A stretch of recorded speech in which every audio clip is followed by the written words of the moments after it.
Assalamualaikum warahmatullahi wabarakatuh, sahabat semuanya. Bertemu kembali dengan channel pendidikan Diskusi Hukum. Di video kali ini saya akan bahas tema tentang mengenal masa idah. Kita lihat dari pengertiannya, yaitu terkait dengan masa idah. Masa idah adalah waktu tunggu seorang istri untuk menikah lagi setelah pernikahan sebelumnya berakhir. Nah, dari sini dengan adanya pengetahuan adalah waktu tunggu seorang istri, maka seorang laki tidak ada idah. Idah hanya untuk perempuan. Nah, tidak ada idah jika dalam pernikahannya di sini terjadi qobla al-dukhul, atau dalam arti di ini suami istri belum pernah melakukan hubungan badan.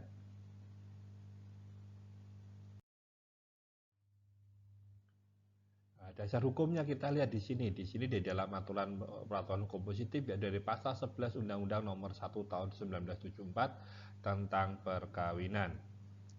Nah, di sini juga ada pasal 39 PP tahun 75 sebagai peraturan pemerintah yang tentang pelaksana dari Undang-Undang Nomor 174. Dari ketentuan pasal 11 dan pasal 39 PP tersebut dikenal dengan istilah namanya waktu tunggu. Sedangkan di dalam pasal 1532 KHI atau kompilasi hukum Islam, istilahnya disebut dengan idah atau masa idah. Waktu tunggu atau masa idah di sini memiliki pengertian yang sama.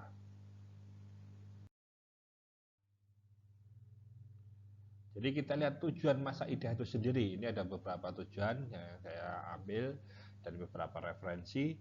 Yang pertama yaitu memberikan cukup kesempatan bagi kedua suami istri untuk memikirkan dengan tenang dan bijaksana setelah meredanya amarah hubungan antara mereka berdua.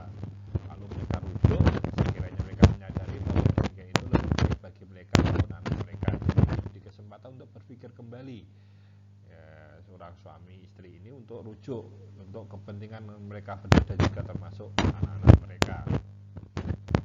Yang kedua di sini untuk menghargai sebuah urusan pernikahan karena sesuatu yang agung atau sakral.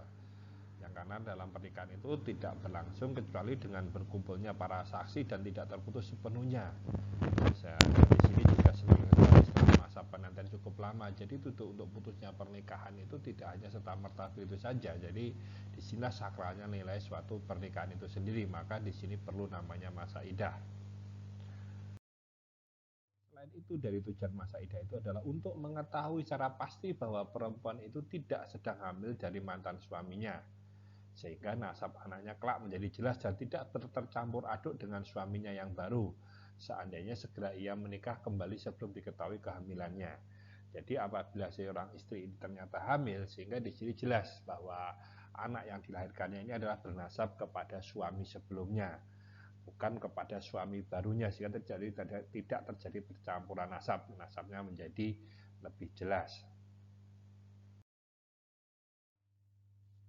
Cara menghitung masa idah.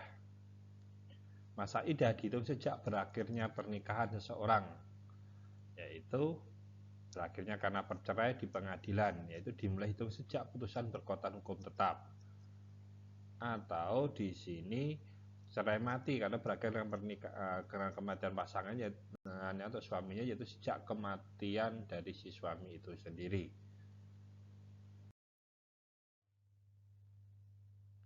Waktu masa idah seseorang istri, di sini kita lihat bahwa yang pertama, jika suami meninggal, maka masa idahnya ada 130 hari, 4 bulan 10 hari.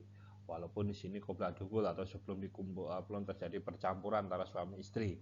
Jadi di sini masa idahnya 130 hari atau 4 bulan 10 hari. Jadi di sini sudah ketahuan bahwa apabila tidak hanya karena pengakuan dari istri saja, sehingga kenapa qobla al-dukhul juga ketika istri suaminya meninggal masa idahnya 130 hari, sehingga jelas di sini tidak bahwa apabila ada kehamilan itu adalah dari nasabnya siapa, bukan dari nasab suami barunya. Yang kedua, perceraian, masa idahnya 3 kali suci atau 90 hari. Nah, yang ketiga, jika hamil maka masa idahnya sampai dia melahirkan. Nah, sedangkan suami meninggal, istri hamil, masa idahnya juga sampai melahirkan. Apabila bukan 4 bulan 10 hari, umpama di waktu dia istrinya hamil sudah ketahuan hamil, jangka waktunya adalah hamil 3 bulan, maka sampai melahirkan masa idahnya nanti sampai melahirkan. Kalau dia melahirkan 9 bulan, maka di situ akan menambah 6 bulan. Jadi apabila suami meninggal, istri hamil, maka masa idahnya sampai yang bersangkutan melahirkan. Terus bagaimana apabila terjadi pernikahan pada masa idah? Nah, pernikahan yang dilakukan pada masa idah atau masa idah belum selesai melakukan pernikahan, maka pernikahan tersebut adalah tidak sah. Oke, itu tadi penjelasan dari kami. Saya ucapkan terima kasih masih setia dengan channel pendidikan ini. Jika ada pertanyaan, saran, dan masukan, silahkan disampaikan di kolom komentar. Kami akan mencoba menjawab semua pertanyaan Anda sampaikan. Dan mohon maaf, sampai dengan sekarang kami tidak atau belum bisa melayani konsultasi atau pertanyaan-pertanyaan diajukan melalui WhatsApp ataupun melalui nomor telepon termasuk di Telegram. Mohon maaf atas ketidaknyamanan ini. Sampai bertemu kembali di video kami yang akan datang.